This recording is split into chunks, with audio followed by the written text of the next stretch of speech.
I'm at my limit. The beautiful innkeeper looked at me with tear-filled eyes. Her father, the head chef, had collapsed, putting this small inn in a management crisis. Leave it to me, I said, staring into her eyes. I was once the executive chef of a five-star hotel, but now I am just an unemployed man. I never thought I would be serving my food to people again. The familiar feeling made my heart race. My name is John. I am a 39-year-old unemployed bachelor. Currently, I am staying long-term at an inn in a remote mountain area. I had previously suffered a severe burn on my right hand while working. At the time, it was a serious situation, and they said I might never be able to use my hand as before. However, after much treatment, though my fingers and wrist are still a bit stiff, rehabilitation has improved my condition enough for daily life. Sometime after that, I decided to stay long-term at an inn in a hot spring town known for its healing waters. The hot springs here are said to be effective for joint pain and burns, which is why I came for treatment. In fact, it feels like my condition has slightly improved. Originally, I planned to stay for 1 month, but it has now been extended to over 2 months. The hot springs are great, of course, but what really makes it comfortable is the atmosphere of this inn. I am staying at an old inn called Cascade Springs Inn. It's run by an elderly owner and his young daughter, along with a few maids, creating a cozy and homey atmosphere. The inn is far from being new and grand, but it's well maintained, and fresh flowers are displayed in the hall every day. The staff are all lively and pleasant to be around. The owner, who is also the head chef, prepares delicate dishes using the bounty of the mountains. His dishes are beautifully crafted, each one a work of art. For long-term guests like me, there is a separate kitchen where we can cook our own meals, and I always used it for my cooking. One evening, as usual, I was preparing dinner in the kitchen. I held the knife in my slightly stiff hand due to the burn aftereffects and cooked at my own pace. I deftly cleaned the fish, sprinkled it with salt, and fried it in the pan. Next, I thought of making a stew with local mountain vegetables I bought at a farmer's market. Ah, this is nice. Standing in the quiet kitchen, cooking, I felt at peace. I used to be a French chef. After high school, I went to culinary school to learn the basics and hone my skills working part-time at a French restaurant. After graduating from culinary school, I went to Paris alone, thanks to a connection from my part-time job's owner, and trained at a restaurant for 10 years. In that restaurant, I was recognized as the owner chef's right-hand man, honing my skills daily. Looking back, my 10 years in France were incredibly fulfilling. I managed to balance work and romance, dating a female colleague for a while. However, we eventually parted ways due to differing values and didn't marry. After that, I was headhunted to work in the US and returned home. Through hard work, I got a job at a high-end restaurant in a 5-star hotel in New York and became the executive chef at the age of 33. The shouts echoing through the kitchen and the clatter of dishes colliding. The mingling aromas of various ingredients in the heat. That was my chaotic life back then, surrounded by such an atmosphere. That chaotic kitchen life was like a battlefield. I worked desperately from morning till night, and now, reminiscing while cooking, I felt a bit nostalgic. While I was cooking, the young innkeeper, Emily, spoke to me. "Oh, it smells wonderful. You really love cooking, don't you? I can tell just by watching you." Emily. She looked stunning in her traditional outfit, with delicate features, embodying the beauty of a classic American woman. Her natural, unpretentious demeanor always made me feel at ease. Most people, when they see the burn scar on my right hand, either react as if they have seen something they shouldn't or go out of their way to show excessive concern. However, she neither averts her eyes from my burn scar nor oversympathizes. I found myself liking her for that. When she peeked into the kitchen, she seemed to want to say something, fidgeting nervously. "Is something wrong?" I asked. Then, with difficulty, she asked, "Could you help with preparing tomorrow's dinner at the inn?" What happened? Tomorrow, we have an unusually large group of guests, and we're short-handed. She explained that there used to be several employees who assisted with cooking, but due to the pandemic, the number of guests decreased. And they had to cut down on staff, leaving just her father to handle the cooking. I wanted to help, but I hesitated and declined her request, saying, "I'm sorry." Even though it was hard for her to ask, she had come to me for help. I wanted to respond to her request, but I wasn't ready to cook for others yet. She smiled and said, "Don't worry about it. I just wanted a bit of extra help and left. Later, as I was about to head to the hot springs before bed, I heard someone shouting, "Dad, Dad, hang in there." It was Emily's voice. I ran toward the sound, wondering what had happened. It was coming from the kitchen, and when I looked in, I saw that Emily's father, George, the head chef, had collapsed. It's okay. He was conscious but unable to get up. I immediately called an ambulance with my phone. A few minutes later, the ambulance arrived, and he was taken away. Emily, deeply distressed, accompanied him, crying. The other staff, who had rushed over, looked worried. I was concerned about her and waited in the hall, reading the newspaper until she returned late at night. She walked back, exhausted. "Welcome back, Emily. How's George?" "Oh, John, he's been admitted to the hospital. They'll do more tests soon." She explained the situation weakly. Apparently, George had been unwell for some time.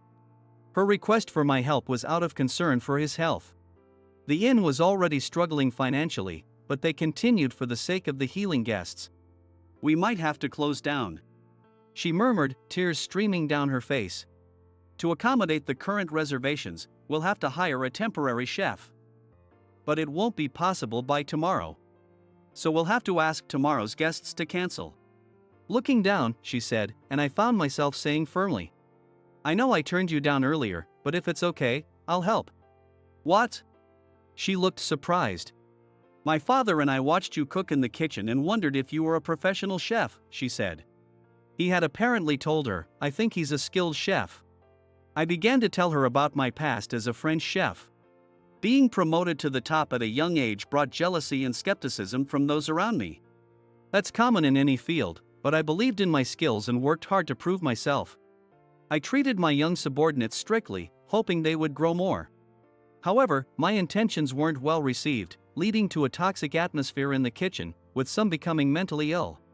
One particularly busy day, I got frustrated with a subordinate's clumsy handling of small fish and tried to take over, saying, "Let me do it." In a panic, he overturned the pan, spilling hot oil on my dominant right hand, causing chaos in the kitchen. I received first aid and rushed to the hospital, but the burn was severe, leaving me with scars and limited movement in my joints. Despite surgery, my hand never fully recovered. Afterward, that subordinate, feeling responsible, said, "It's my fault. I don't know how to make it right," and quit the hotel. I also resigned without returning to work. As the executive chef, I could have continued supervising the kitchen without actually cooking. But I felt I had lost the trust of the entire kitchen staff after that incident, along with the jealousy and doubt from others. The reckless nature of my injury, the trouble it caused, and the fact that my strictness had led a young subordinate to quit, all of it led to a complete loss of confidence. I felt I could no longer hold a knife in that environment. After resigning, I traveled to various hot springs for treatment. And my aftereffects had improved to the point where they no longer affected my work.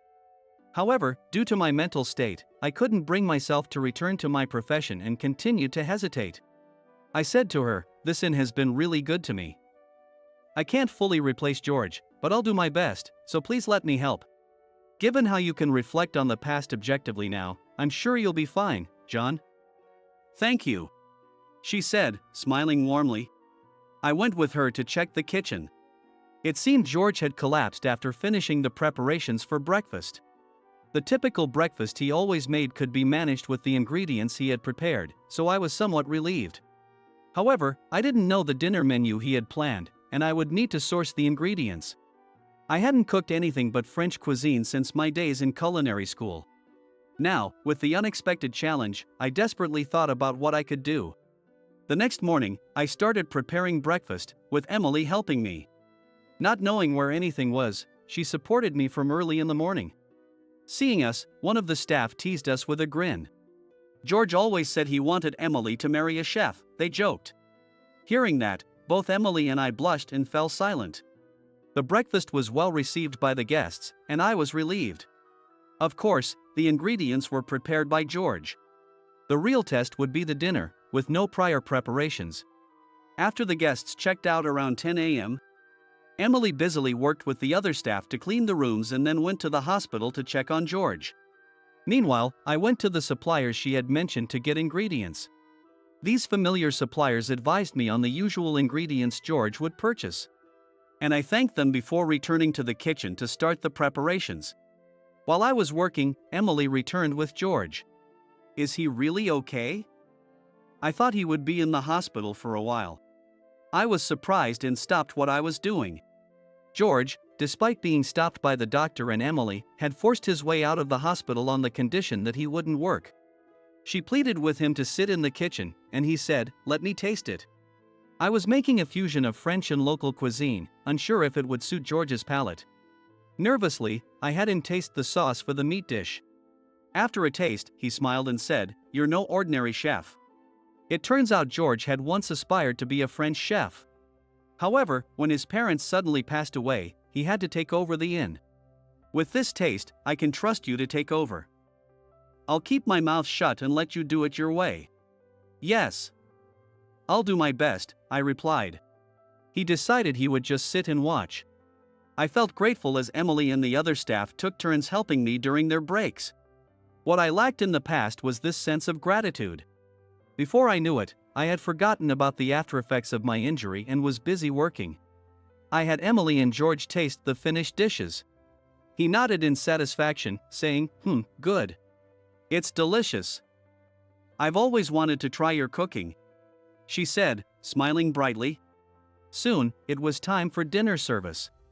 Emily and the other staff who were serving the meals and greeting guests kept coming back to tell me how much everyone was enjoying my food. I sighed in relief, phew. As I was taking a moment after serving the final dessert, Emily peeked into the kitchen and asked, "I'm sorry, but there's a room that requested to meet today's chef. Could you please go?" "I'm not the head chef, just a temporary cook," I replied, not really wanting to go, but George said, "The guests who ate your food are calling for you." "I can't go." "You need to." Reluctantly, I followed Emily to the guest room. Inside were two male guests who looked at me in surprise. "John?" I didn't remember who they were, feeling a bit embarrassed. Well," I stammered. One of them said, "Sorry, I'm an editor for a gourmet magazine. I interviewed you before." "Oh, yes, for the feature on the 5-star hotel." I finally remembered them. "But why is the executive chef of a 5-star hotel here?" they asked in amazement. I was at a loss for words. Well. When Emily, equally surprised, asked, "5-star hotel? What's going on?" Emily raised her voice in surprise next to me. They explained they were touring various inns for a feature on hot springs. "We came here because we heard great things about the head chef, and we were disappointed to hear there was a substitute. But the food was fantastic. So we asked to meet the substitute, and it turns out to be you, John. No wonder it was so good." They then eagerly asked, "Please, let us interview you." I politely declined, saying, "I'm sorry, but I'm just a temporary cook for today. Please, reconsider." They were persistent, but I finally managed to excuse myself from the room, saying, "I'm really sorry." When I stepped out with Emily, she looked a bit miffed and said, "Why didn't you tell me you were the executive chef of a 5-star hotel? That's not fair." I hurriedly explained, I wasn't hiding it, it just never came up. But she laughed playfully, "I'm just teasing." It shows our taste buds were right. George, who had taken a liking to me, then asked, "Why don't you stay and work here?" "I'm getting old. And this recent health scare made me seriously think about finding a successor." His offer was incredibly generous. I realized that I still wanted to see the faces of people enjoying my cooking, so I decided to work at the inn. George would occasionally help and offer advice on the inn's cuisine. "I don't care about 5 stars or whatever, but remember, I'm your senior in the local cuisine," he said with a smile. He was still lively, and that was reassuring. The two editors kept their promise, and nothing about my situation was published. However, word of mouth spread, and more guests started coming to the inn, having heard I was cooking there. One day, my former subordinate, who had caused the accident, visited with his wife. He now ran a French restaurant with his wife. He had heard about me from the magazine editors. "I was worried when I heard you resigned as the executive chef. It's so good to see you again," he said, tearing up. I apologized, saying, "Back then, I was only thinking about myself. I'm really sorry." From being unemployed to returning to a busy life, I sometimes felt mentally exhausted, but I could relax and rejuvenate in the inn's hot springs. It was the ultimate solace.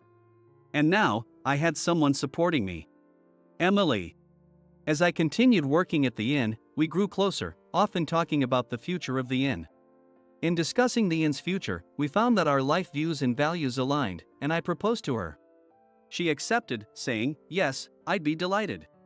We were about to share the news with George, and I was sure he would be happy for us. With a bright future ahead, I mentally prepared myself with a determined "all right."